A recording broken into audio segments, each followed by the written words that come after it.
பிறகு 1983ஆம் ஆண்டில் அங்கே ஏற்பட்ட பிரச்சனையால் எங்கள் குடும்ப சூழ்நிலை மாற வேண்டிய நிலைமை ஏற்பட்டது.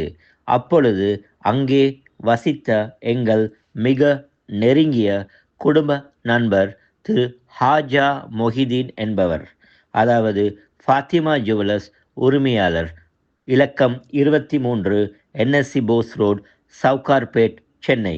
அவர்கள் 4 சகோதரர்களான திரு கந்தசாமி அவர்கள், திரு மீனாட்சிநாதன் அவர்கள், திரு குமர குருபரன் அவர்கள், திரு குருசாமி அவர்கள் என்பவர்களுக்கு பாக பிரிவினை செய்து வைத்தார்.